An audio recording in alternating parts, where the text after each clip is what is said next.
Hi, my name is Geert Van Gele and I would like to talk about the interpretation of Renaissance music.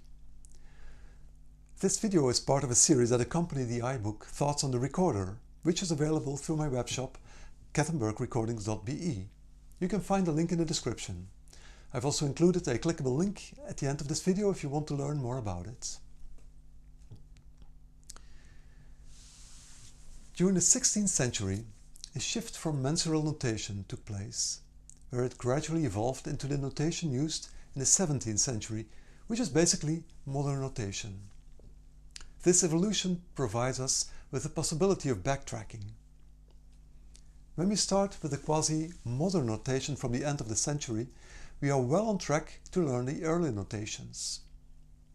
In my opinion, playing on the correct instruments for each and every period helps you tremendously in understanding the literature of that period. And similar to that notion, being able to read the music from its contemporary notation will equally help you to achieve just that. The one step that is tricky and which asks for some serious dedication from the part of the performer is the ability to read mensural notation, which was the earliest notation in 16th century repertoire and was commonly used throughout the 14th and the 15th century. The mastery of reading the different ligatures is challenging. It's still something I haven't mastered. It has been on my to-do list for quite some time, but hasn't materialized yet. Diminutions. Diminutions are different from just regular ornaments in that they are rhythmically regular. An interval or motive is being divided into smaller rhythms, diminishing the first given rhythm, hence the name diminutions. I always had a difficult time trying to learn diminutions starting from a technical description, the rules as they were described in the treatises like Ganassi or the likes.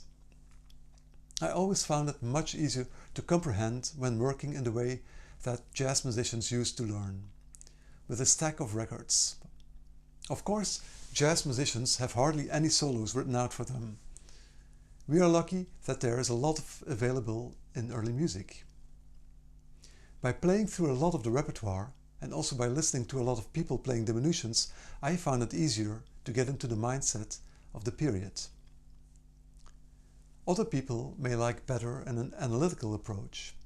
If you are looking to find more of the theoretical information, I did find an excellent chapter on this by Bruce Dickey in the book A Performer's Guide to 17th Century Music, edited by Stuart Carter, by Early Music America Performers, Guides to Early Music. In this, Bruce Dickey discusses different sources spanning the later half of the 16th century and the early part of the 17th century.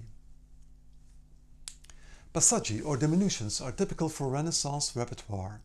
They break down the melody into smaller note values and apply a steady rhythm to them.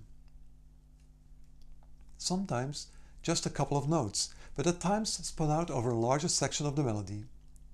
In concert music, these diminutions can even be applied to different voices, alternating with one another as to create a dialogue superimposed on the piece. Whenever I play diminutions, I always feel that the closer one can get to performing them to the original tempo, with respecting the melody as much as one can, the better and the more convincing the rendition becomes. One of my favorite scores for learning the diminution practice is the published dissertation by Richard Erich, where he has catalogued all the chansons which have multiple diminutions written by several composers.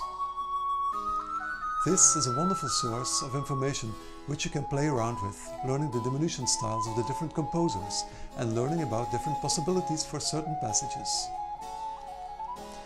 Another great source of material for this is the London Pro Musica editions of Diminutions on Chansons. The great benefit when I worked with these materials was that it drew me into the musical language, starting from the music rather than from sterile intervals, as provided by Ganassi for instance. These indefinite amount of diminution exercises never meant anything to me. Like I stated before, when it comes to ornamentation in general, people now often think that it's necessary to ornament in order to be historically correct. Yes, ornaments and diminutions are a big part of the period practice, but I'm a strong believer that they should only be applied when they add something musically. When they are executed with a focus on technique, they will lose the emotional connection with the original melody. They will lose their improvisational character, and therefore, more often than not, will they detract from the original beauty of the bare melody. That's it for now. If you follow the link, you can watch the next video on how to interpret medieval music. Thanks for watching.